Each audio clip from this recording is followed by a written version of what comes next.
How I uncovered my wife's cheating, her secret lover, and the unexpected path to my ultimate revenge. I encountered Lena, my wife of nearly 15 years, during high school. The subsequent Monday, after hosting a party at my parents' farm for my friends, I requested a family friend working for us to procure a couple of bottles of sour mashed potato. My cousin Terry, not accustomed to being drunk for long at his age, decided to head home instead of recovering. Although I successfully retrieved the keys from him, he believed he had outsmarted me. This idiot emerged from the front door, thinking he could walk the 5 miles to his house, and I allowed it. Reportedly, a young woman discovered him about a mile away, crawling through gutters while fetching the family mail, as he couldn't stand on his feet anymore. That's how I messed up. Before he left my parents' house, after involving her principled father, she transported my cousin to his parents' house. My aunt, my father's sister, had to deal with his multiple bouts of vomiting due to his foolishness. My parents learned about it, and I faced repercussions. In their view, I had betrayed their trust and was a horse's back. Regardless of my explanations, they believed the worst. Eventually, my aunt exaggerated the incident, portraying it as the worst thing humanity could do. I was in a tough spot. If only she knew the truth about her son's behavior. Nothing can be done when a person is blinded by faith and can't see reality. I accepted it and served my time. I realized early on that the truth doesn't matter most of the time. What matters is what people believe. From then on, I altered my attitude toward everyone I knew. My father used to say that I had aged prematurely because my walk changed. One day, an unfamiliar young woman approached me in the hallway before class after lunch. She expressed concern about wild parties at my parents' farm, alleging the presence of half-undressed girls and questioning my responsibility. I responded by asking her identity and the reason for her accusations. Lena LeBlanc introduced herself and mentioned finding a man from my parties in a ditch near her parents' house. I considered how far from the truth her perception was, but refrained from correcting her, mindful of the potential impact on my reputation in our small town of Jackson. I assured her that the situation wasn't as bad as she thought, avoiding any correction to her misconceptions. Instead, I invited her to join the next Saturday night party. Lena blushed, insisting she wasn't that kind of girl. I playfully remarked that maybe she wasn't, but she seemed interested. I continued to observe her body language, suggesting that her actions contradicted her words. She called me a horse's back, and I replied that it was true, but horses' asses were meant to be ridden hard. I quipped that she should let me know when she's up for it. She slapped me and stormed off, but I caught a glimpse of a smile before she slapped me. I chuckled, realizing my reputation for the year was already established. My cousin Terry, who witnessed the entire incident, mentioned that her words had made me one of the most popular in the educational institution that year. I responded that she had no idea about anything. Terry asked what I said to her, and I brushed it off, not bothering to explain. After smoking a joint each, I laughed because Terry was unaware that I had put the deck on the line. With that said, we headed to our first class, initiating a game between Lena and me.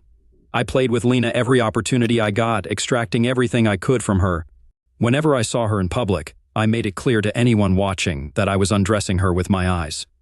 This behavior became so noticeable that one of her friends would play the song Hungry Eyes on her cell phone when she spotted me, a way for me to get revenge for Lena LeBlanc punching me in the face.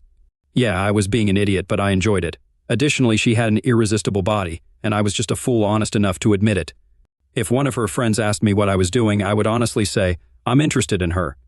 However, Lena declared we'd have a relationship when hell freezes over, and until then I should respect her wishes. This only fueled Lena's frustration, as her friends wanted to know what I had done to provoke such a reaction. When she explained it to them, they either laughed at the situation or teased her about her response. Lena LeBlanc was attractive in my eyes, a red-haired Cajun from the deep south with a body that haunted my dreams. Standing at about 5 feet 6 inches, she was tight, sweet, with curves in all the right places. If she got upset outside of the educational institution, she could unleash a stream of swear words in Cajun French at a mile a minute. Okay, I'll admit it. I enjoyed seeing her get upset. When her friends informed her about my actions, the smile on my face, seeing her blush over comments about our situation, revealed that I was enjoying it. I added to that when she wore a low-cut blouse displaying her cleavage, releasing a long, hungry wolf cry that echoed through the hallways. Everyone noticed Lena had put on something that made her look really good, and for the rest of the day, every guy clamored to check her out. I don't know if she enjoyed the attention, but I found it amusing. Numerous times I caught myself gazing at her enticing little horseshoe-shaped rear with a beautiful 36 rack, a narrow waist, and 34 hips. There wasn't a single coital act I didn't imagine doing with her. At times, I fantasized about taking her into the hayloft in my parents' barn, although I never hoped it would lead anywhere because her family was affluent. And mine was not. She possessed the spirit of a wild horse yet to be tamed, if that was possible. Depending on her mood, she could be passive, aggressive, or dominant. A man.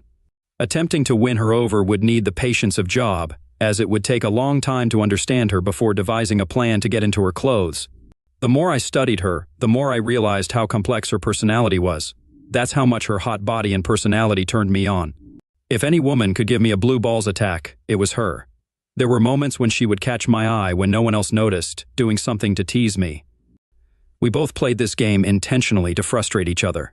It took almost the entire educational institution year before we both realized how effective it was. Everyone knew I was an ass lover, and nothing in my eyes was better than what Lena wore on her frame. Once, catching me ogling 3 of her friends, she leaned over and wiggled their asses while laughing. Apparently, her mother had told her that men attracted to asses turned out to be the most faithful husbands, a belief that spread through the entire educational institution after she shared it with Flat Karen. We were both set to graduate 12th grade with honors. She became valedictorian and I secured the second spot. She believed that if my extracurricular activities were known, I wouldn't be considered at all. Rehearsing for our graduation ceremony roles on the auditorium stage a month away, I was to be there in case she fell ill. I knew she'd come regardless, even out of spite. There was no way she'd let me win by default. Both recipients of substantial educational grants, our last high educational institution dance was that upcoming Saturday. In the fall, I planned to attend Southeast Missouri University to pursue a master's degree in agricultural science. Leaving the stage through back stairs leading down the hallway, I ran my hand over her soft rear end, whispering, "When will you be ready to let me knock on it?" Turning around, she slapped me, saying, "When hell freezes over." Fool. When there was nothing to lose and no witnesses, I became a bit aggressive. Frustrated, I pulled her close, and lowering my head, looked into her eyes. Initially resistant, I persevered with unwavering determination, recognizing it as my sole opportunity to make a move. Her eyes widened as I brought my mouth close, initiating a forceful, deep French kiss with intensity, claiming her mouth as my own. Injecting the kiss with passion and desire, I decided that if I was paying the price, I deserved to extract every ounce of satisfaction. It was to be my first and perhaps only kiss with her, and I aimed to make it unforgettable. After savoring the taste I longed for, I released her to gauge her reaction, expecting a passionate or frustrated response. I was surprised when she forcefully pinned me against the wall, matching my aggression and turning the situation thrilling. Another deep, lingering kiss followed, revealing her assertive side. Our bodies melded together as she grabbed my lap, showcasing her assertiveness, and the recognition of size added intensity to the charged atmosphere. Lena expressed that she had been waiting for this for most of the educational institution year, mentioning that she was glad I finally decided to be a man. She wished I had told her that months ago and requested that I loosen my grip. I responded, stating that I wouldn't until she agreed to exclusivity. She firmly replied, "Deal. You've been the only one I've looked at since you slapped me." I smiled and brought my mouth to hers again, this time revealing my tender side, kissing her softly and deliberately. My hands firmly rested on the softness of her cheeks, feeling like I had held a piece of heaven. Our kisses were both demanding and open, with Lena exploring my figure. Leaving the landing a few minutes later, thinking we heard a noise, we held hands, realizing our relationship had taken a big step forward. Outside the educational institution, the heightened mutual attraction during the educational institution year intensified our feelings. Those who saw us leave immediately noticed the smiles on our faces, sparking discussions in the corridors for the rest of the day. It was amusing because neither of us had dated that year, seemingly waiting for each other. I waited for her at the educational institution entrance, and without saying a word, she handed me the educational institution book she was talking to at home. Lena suggested stopping at the Dairy Queen for a milkshake before I dropped her off at home. Karen was shocked, exclaiming if Lena and I were finally admitting our interest in each other. Lena assured her that she would call later that night to explain everything. We walked out of the house holding hands, heading for my Jeep Cherokee Sport. At the Dairy Queen, she wanted a Blizzard, and I wanted a regular shake, so I ordered both in the largest size. In the city park at one of the picnic tables, we started getting to know each other. Around 6 in the evening, I dropped her off at her parents' house. Her mother opened the door for her, and her father, shocked by my respectful approach, eventually gave his consent for me to take his daughter to the dance on Saturday night. He appreciated the respect, considering it a testament to my upbringing. Years later, when I asked for his daughter's hand in marriage, he didn't object as long as I followed his plans to protect his assets. After Lena went into her parents' house, I headed to my parents' farm. My parents sensed a change in my life, and when questioned, I mentioned an interesting conversation. Privately, my dad asked about the redhead I invited to the educational institution dance on Saturday night. From that day on, Lena and I were inseparable.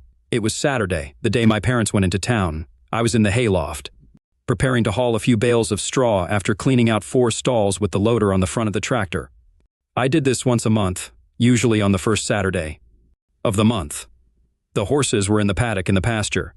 I carried everything to the edge of the loft and was just getting ready to spread them out on the floor of the stalls when I heard Lena's voice calling me. "I'm here," I said. "I have 14 more bales to drop before I go down." I started throwing them over the side as fast as I could and was about ready to climb down when I saw Lena's head sticking out above the floor. I went over to greet her as she finished her climb. It was funny how much flat space was open in the straw bales. A moment later, we were lying with our arms around each other on bales of straw, our mouths closed, and our hands exploring each other's bodies. She, like me, was eager to get up from where we stood on the stairs.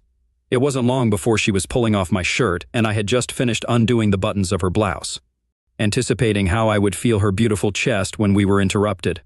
Lena and I probably would have gotten carried away if we hadn't heard my parents honking. I noticed my parents trying to grab my attention as we descended the stairs. They were already approaching the barn.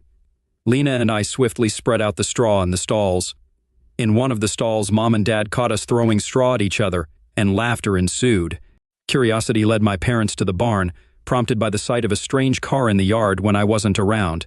They were pleasantly surprised to find a pretty girl about my age visiting the farm. It was intriguing to observe the surprise on my parents' faces when I introduced Lena to them as my girlfriend.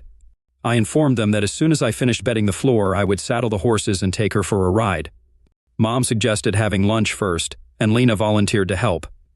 They headed toward the house, prompting my father to commend my quick thinking and advise me not to jeopardize this new relationship. "Lena is better company, just like your mother was at the same age," he said. "Make sure she's good enough to be the mother of your children if you're considering it." My father, a practical man, offered straightforward thoughts, emphasizing the consequences of our actions. I learned then that he always had a fondness for redheads. Dad assisted me in setting up the 4 horse stalls before returning to the house. By the time we got back, Mom and Lena had already become friends. After lunch, we went for a horseback ride, reaching the back 50. After tying the horses to a low branch, finding new spots on the grass by the swimming pond, we leaned against a tree. Around 5 in the afternoon, Lena left to get ready for the educational institution dance. While dancing that night, Terry overheard Lena telling Karen that my sweet and gentle personality attracted her. Despite our teasing, we never took it further. Lena explained to Karen and Terry that she appreciates my ability to control my temper, yet can be aggressive when needed. His passive nature guides him in everything, but when he sets his mind to something, no one can make him back down. "Waiting for me like I was the only one proved that," she added. Terry attested to my loyalty, saying, "He'd do anything for me, just as I would for him. Piss him off, and you'll realize you underestimated him." More than one boy here crossed him, and after he dealt with them, they were lying on the ground in blood. When I picked her up for the last dance of the educational institution year, her parents were surprised when I brought her a corsage without a special occasion. They said it was the most beautiful bouquet they had ever seen. I explained that I made it from plants in a small nursery my father and I had started on the farm. "I made it in neutral colors, so it goes with anything," I said. They seemed very impressed. She looked stunning in that white summer dress, emphasizing her curves. All night I thought about her. There was no doubt in everyone's mind that we were now a couple. Yeah, she was a real tease to me, and she knew it. I think she was irritating me that night, kind of paying me back for what we'd done to each other during the educational institution year. Toward the end of the summer, we spent a lot of time in the hayloft. Mom and I had a long conversation after she found my stash of contraceptives hidden in a far drawer. It was then that she decided to have a conversation with the woman she hoped would be her future daughter-in-law. I must have realized what was said because, shortly afterward, Lena informed me that she was taking birth control pills. One night at dinner, Mom put in her 2 cents, saying, "The horses seem to like the stalls better and they've gotten much sharper in the pasture. I wonder if it might be because the straw has taken on a new odor." I almost choked on my food and started coughing, and my dad looked up and said, "I missed something?" My father recognized my early interest in gardening and fostered its growth under his guidance. We transformed 20 acres of our 250-acre farm into a Christmas tree farm, acquiring small trees inexpensively through a reforestation grant after identifying the best tree type for the Christmas market. Every spring break, my father and I spent a week planting rows of new seedlings, creating a special bonding time for us. About 2 weeks before planting, we tilled the plot, repeating this process 3 or 4 times, depending on the weather, before leveling it. This facilitated quick and easy planting, allowing us to promote our first crop well before sale. The following season, with approximately 400 trees standing at 80 feet tall, the remaining task was pruning them to perfection for retail buyers. We even devised a labeling system for buyers to know the farm of origin. In 6th grade, my father, acknowledging my passion for growing plants, emphasized the need to replenish topsoil. An arrangement with the city of Jackson involved bringing collected yard waste to a designated site for mass topsoil production. Cape Girardeau adopted a similar practice, and from an early age, at least twice a month. I spent a day or two creating mulch by chopping up twigs, filtering out non-biodegradable items burned in oil drums. The ashes were scattered along the plot boundary for a cleaner end product. Once the pile reached a certain size, we added chemicals to stimulate the rotting process and maintain moisture. Turning the heap over once or twice a month ensured proper aeration. Local building contractors learned they could dump excess soil without a removal fee, mostly Missouri red clay. We mixed this soil with our biodegradable mulch, leading this side of our growing business to claim quite a few acres after topsoil removal. Some of the donated soil was used to level and grade the land for our greenhouses. It took 18 months to transform useless dirt into high-quality topsoil used for bedding in our greenhouses and sold to the retail market in 10-pound bags. In the first 3 years, enough profit was made to build 2 large glass greenhouses, heated in winter with gas furnaces, filled with growing flowers, and shipped to local wholesalers as needed. Implementing a system of PVC tubing and an expanding hose, we designed an automatic watering system hanging from the top down. Applying the same principles to water our crops, a drainage system built by my father on the concrete floor collected excess water for reuse. This efficient approach saved on costs and eliminated the need for a pond to collect excess fertilizer from watering. During the summer, we constructed an additional 4 greenhouses to cultivate white and red poinsettias for Christmas, eventually reaching a total of 10. Recognizing the money earned through our collaborative efforts, my father decided I could graduate without incurring debt. I vividly recall Lena's initial exposure to our operation, which aided her comprehension of why I selected this career path. My father conveyed that my inquisitive nature played a pivotal role in bringing this business to fruition. He noted that I was always asking questions, prompting family discussions. Following conversations with my wife and securing her approval, the family embarked on this venture, now a significant and steadily growing source of income. Inquiring about the farm's previous use, Lena asked. My father explained it formerly raised beef, influenced by market fluctuations. By my graduation, we boasted 22 greenhouses, each 240 feet long, 40 feet wide, and 9 feet high. Weekly, we delivered high-quality organic produce. Responding to increased demand, we expanded further, with 2 greenhouses dedicated to leaf lettuce, 2 to bok choy, and 2 to English cucumbers. Employing 20 individuals, our chemical-free organic produce commanded higher prices from wholesalers, ensuring our financial prosperity. As anticipated, I joined the family business full-time while Lena pursued a career as a family nurse practitioner associated with Southeast Missouri Hospital. I proposed to her within a week of her receiving her license, and 3 months later, we hastily married due to her pregnancy with our daughter. Our 2 sons arrived a year apart from our wedding day. Spoiled by my parents, Lena was cherished, with my mother becoming our children's nanny, giving her a renewed sense of purpose. To this day, our children reflect the morals and values she instilled in them. Celebrating our 14th anniversary, my cousin Terry and his wife Karen expressed concerns about our relationship, suggesting Lena appeared to dominate and control me. At a family barbecue, they confronted me, asserting that Lena treated me as a second-class citizen, displaying a motherly fatigue in the relationship. Despite my attempts to defend Lena, they insisted that I had stopped listening to her, causing resentment. According to Terry, Lena was leveraging my softer personality to assert dominance, and some friends suspected she harbored a romantic interest outside our marriage. Reflecting on these comments, I confronted Lena about her treatment, expressing fatigue from being treated like a doormat. This revelation shocked her, making her feel out of place for the first time in a while. Luna, my 13-year-old daughter, questioned my father, asking him what had gotten into him. I responded loudly for everyone to hear, stating that I had reached a point where I could no longer tolerate the feeling that her mother was treating me like a servant. I warned that if her mother didn't change her attitude, our house would be turbulent for months. This statement served as an awakening for everyone present. I realized that for most of our married life, I had turned a blind eye because it wasn't worth fighting over.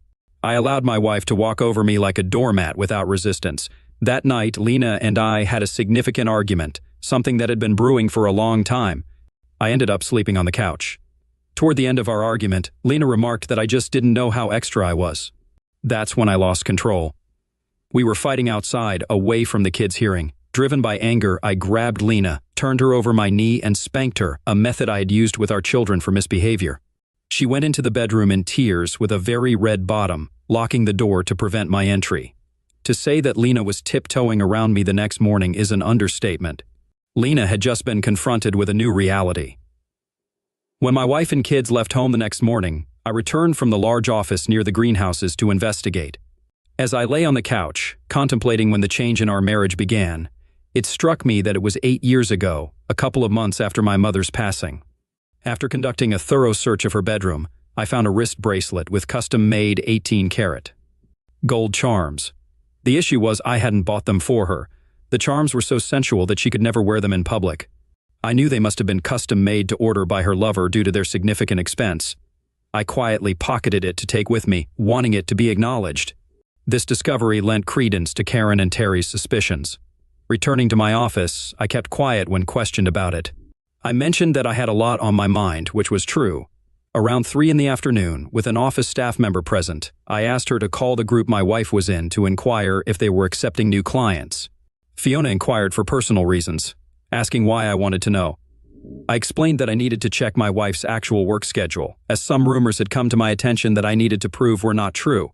Fiona commented as she walked out the door that finally someone had the courage to tell me what they had been hearing for months. Fiona, Karen's sister and a military widow, had joined our company while her husband was in the service. She was now raising her daughter alone. I often wondered why she couldn't find another man. Fiona was the complete opposite of her sister, and beautiful. In all the years of our marriage, my wife was the only woman who had caught my attention. However, after seeing what Fiona had to offer in terms of femininity, I realized I was still young enough to start over. The freedom of knowing I had another choice brought peace to my state of mind. Although I had known her for years thanks to Terry and Karen, I hadn't paid much attention to her. For some reason, I experienced the excitement of the unknown again, an amazing feeling. When she returned, the information she provided was quite revealing. Her work schedule was not at all what I had envisioned. Instead of working Thursdays and Fridays until 10 p.m. every week, she only did it once a month, like all the other doctors in their office. Fiona and I chatted for quite a few minutes. She attempted to pose questions subtly, avoiding clarity in her inquiries. Whether she was aware of it or not, she instilled a few thoughts in my mind that fostered hope for my future. This afforded her a significant amount of unaccounted-for time. It was surprising to discover that she only worked half a day on Wednesdays. Now the question arose, what was she doing with all that free time? 8 years ago, when a tragic accident befell my mother, my father and I were startled to learn that she had bequeathed her shares in the family business to me, entrusting them to her 3 grandchildren. During my childhood, they had sold most of the farm at an inflated price to a corporation, retaining 10 acres around the house in their name and another 10 in mine. The corporation paid off the mortgage for 10 years with interest. They gifted me the land as a wedding present for Lena and me, and on that land, Lena and I constructed our house. My father took his wife's loss hard and withdrew from society for a few months afterward. During that period, I assumed the role of the company's president, and my father retired as our first CEO, though he still came in 3 mornings a week to stay updated and serve as an advisor. I was aware of an impending significant business trip in a couple of weeks, during which I would have to visit 8 different company offices to renew multi-year contracts requiring my signature. These contracts included product line extensions, providing opportunities to increase revenue. As it involved 3 countries, I had to be away for at least 3 weeks. My father and I continued to lead our company, now employing over 100 people with more than 48 greenhouses operating at maximum capacity. Fortunately, in my first year of full-time employment, I conducted a survey to identify potential underground water veins and found one that would sustain us for years. By discontinuing the county water supply, we reduced our total expenses by $10,000 per month. Additionally, we uncovered a vast natural gas cavity. Since the land had been in the family for generations, we still owned the mineral rights. Through negotiations with major companies, we secured a mutually beneficial arrangement. Even after covering our heating costs, we received a substantial monthly royalty. My cousin Terry, serving as our CFO, visited my office to brief me on the latest cash flow statement, revealing that we were on track for the most significant year of growth in the company's history.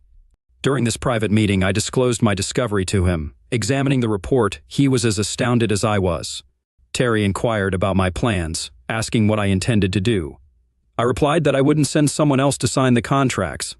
Instead, I planned to pretend I had no idea what was going on. I explained that this would give the private investigators I was going to hire plenty of time to find out who my wife's lover was. Terry questioned the relevance of finding out in a 50-50 state like ours, suggesting it wouldn't matter in divorce court. I remarked that Lena's father, Leonard LeBlanc, was and still is a conniving person. Before Lena and I were married, he made us sign a prenuptial agreement, and I guess Lena forgot about it. Terry asked why he did it, wondering if Leonard LeBlanc was worth millions thanks to fracking, to protect his daughter from me ever getting a piece of her inheritance. I responded, stating that if we divorced because of infidelity, the guilty party walks away with the clothes, and that's the end of it. Upon arriving home that evening, my demeanor had notably shifted.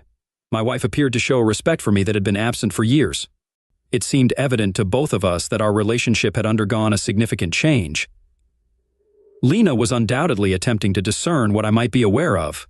An interesting note was that same morning my father had opted for a 2-week fishing trip with childhood friends, a plan they had encouraged for years. He'd be away until my return. Throughout his absence, Lena had been home more frequently, sparking suspicions that something undisclosed was occurring in her life. A few days later, my daughter informed me that her mother was frantically searching for something and questioning all 3 children about it. "Daddy, Mom accused us of going into your bedroom and going through her dresser drawers," Luna said, noting the emotional weight attached to what her mother sought. Upon my return home, I inquired about it, but Lena downplayed its significance. When I mentioned our daughter's concern, Lena suggested that Luna might have misunderstood, planning to clarify after dinner that night. During dinner, I regarded Lena similarly to how I had during our school days, prompting a significant change in her mood.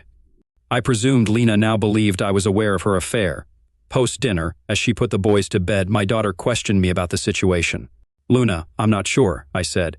"People have informed me of something, and if it's true, things are going to get a lot worse around here for a while because it's going to take your parents a while to sort it out. Just remember that this situation didn't arise because of your behavior, or your brother's behavior. It's been 3 weeks since I discovered the bracelet with all the charms on it. The 16 charms were valued at $8,000 each. The platinum used in the bracelet, along with the gold, put the chain at $20,000. Whoever gave her this piece of jewelry, it was made by one of the most famous jewelers in the jewelry business. Since all the charms were unique, they were bought to commemorate special moments or events in these two's relationship. If you figure that she received 2 charms a year, perhaps for her birthday and anniversary, that works out to about 8 years. Reluctant to accept it, the circumstantial evidence pointed toward a direction I refused to consider.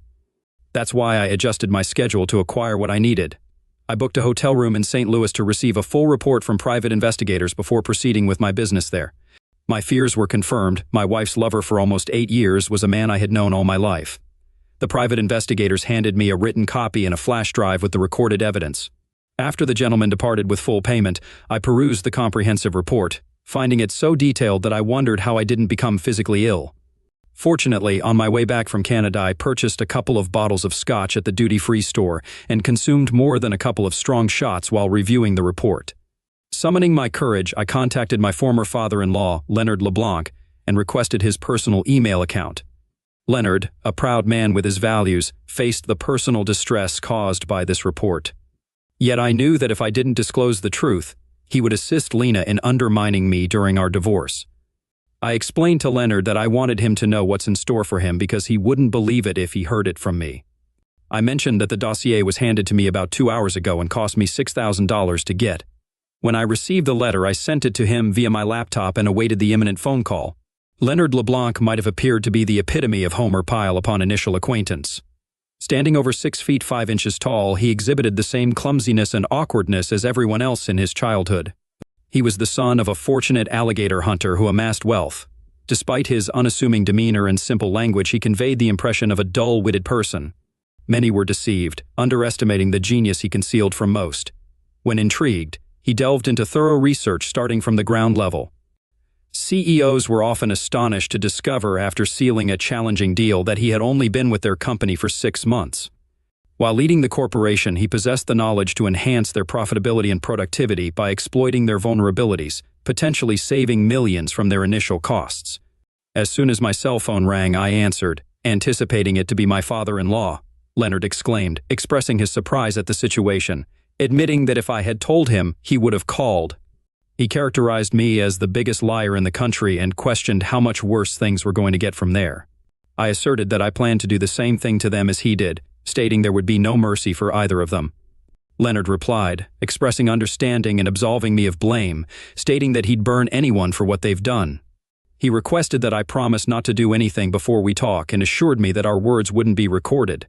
Leonard LeBlanc, a religious man with his own views on life and morality, garnered respect for steadfastly maintaining his principles. I suggested to my dad that we go fishing with the boys the first Sunday after I get home, and that he could call my daughter to arrange it tonight if she'll be home. He liked the idea, seeing it as an opportunity to eliminate 2 birds with 1 stone. He wanted to know what made me suspicious. I explained that I found a bracelet with a bunch of charms on it, had it appraised, and discovered it was custom-made. Last Monday, while in Montreal, I arranged to have it shipped to my wife from Paris. It would be sent by courier, 1 piece at a time, to arrive at her workplace with a note. I planned to contact my father-in-law and his lover at the appropriate time so they could find out the cost of my silence. All 16 pieces must be in her possession before I return home. Leonard expressed concern, anticipating that my wife and her lover would turn into lunatics.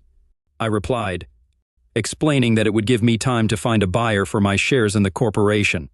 Selling my father's dream was the only thing that could hurt him as much as it hurt me, throwing them off balance psychologically for the near future. Leonard understood the plan, and I continued, stating that their fears would become more apparent as the date of my return approached. Leonard inquired about the remaining duration of my trip, and I replied that I had 2 more weeks to live out of a suitcase. From the day the first courier letter hit my wife's eyes, they would be the walking dead. I remarked that it would have been easier if they were actually dead, suggesting a less complicated resolution. After he hung up the phone, I relaxed, knowing Leonard LeBlanc wouldn't wait for anyone. Hailing from the swamps, he knew how to resolve a matter without unnecessary questions. In the heart of New York City, staying at the Trump Hotel, I received the detective's unwelcome news. While still at my desk, well after 9 p.m., my father was dead, and I was shocked. I had to inquire about the details of what had happened. Evidently, my wife and he chose to take a swim in the rear southeast of the pond where Lena and I had spent considerable time on the initial Wednesday afternoon we started dating. When the kids were at school, they opted for a horseback ride to cool off. Dad got there before Lena due to the hot weather. Local authorities suspected that someone had introduced a pet alligator a couple of years ago, which had adapted to its new habitat. Divers found my father's body after they eliminated the alligator. All 3 of us grasped the circumstances. Lena, my wife, was physically undamaged but grappling with significant emotional distress. Our children stayed with their grandparents until my wife regained control of the situation. Returning to my table, I shared the recent revelation with those still present, then excused myself to attend to personal matters. While walking back to my room, I pondered the consequences of being on Leonard LeBlanc's bad side. I wondered about his plans for his daughter. After a stiff drink, I placed a call and Leonard promptly answered. I began by asking about the kids. Dad said in slang that it was fair enough for the midlines, indicating that the kids were upset but within what he considered normal for their age. I asked if I could speak with them if they were up, and he handed me the cell phone. I spent the next hour talking to all 3 kids before returning the phone to Grandpa. According to what Lena managed to explain, Leonard mentioned that my father drowned as an alligator dragged him away. They found his undressed body with several dead animals in the refrigerator. While his body wasn't bitten, it had a few scratches, so he recommended a closed casket. I thanked Dad solemnly and informed him that I would be home Saturday morning to handle the funeral arrangements. I mentioned that I needed to call my wife and check on her. He remarked that it sounded good, stating that at times like this one has to keep up appearances before saying goodbye. I called Lena, and reports indicated she was in serious condition. Conversing with her was challenging, as she couldn't stop crying. She couldn't fathom how they hadn't spotted an alligator before, given their weekly horseback rides. I questioned if it was typical for them to swim undressed, and Lena couldn't bear it, dropping the call. Now she knew I was aware of the truth. The following morning, during a business meeting, the same 2 detectives from the previous night called me in after my wife fainted. While grieving and trying to drown her sorrows, a gas explosion occurred, blowing out part of the house. She didn't escape in time and was fatally crushed by debris. I requested to expedite the process due to my need to fly out urgently. Fortunately, they understood, and I secured a better deal than anticipated. I managed to catch the last plane to the Cape that evening. Stepping off the 12-seater plane, I found my father-in-law waiting. Dad said that my wife and he were counting on me and the grandchildren to stay with them until things were settled. This would give me time to get things organized and settled. I inquired about how Mom was handling it, and Dad revealed that she struggled until the police informed them this afternoon that she was your father's longtime mistress. Their suspicions were confirmed when they discovered blackmail notes Lena had been receiving in your father's office. I remarked that it must have bothered them. Dad added that it was a bracelet with 16 different erotic charms, all undressed, suggesting it could be seen as a model of what lovers did in those days. Of course, they planned to talk to me after the funeral. I asked how I should arrange to meet them, and Dad suggested a simple plan. I should take the prenup and the private investigator's report with me and give them to them right away. It would prove that I had no motive to frame them. I smiled, knowing he said it to remind me that all passings, until proven one way or another, would be treated as suspicious. The more candid I was about them, the less chance they would consider it a homicide. Dad and I went to the funeral home office together to select a casket. We settled on a closed casket for both of them. I then contacted Terry at the office, informing him that the contracts were signed and I would be taking a few days off. There was a considerable turnout at the funeral and tea party for the lovebirds. Considering everything, I believe my kids handled it well. I maintained my composure as much as possible, though there were moments when I couldn't hide my emotions. Many speculated about a closer-than-usual relationship between the two, but nothing was publicly mentioned about it. The detectives patiently waited while the fire inspectors finalized a report on the gas explosion at my house. They determined the cause to be a faulty installation conducted while I was away.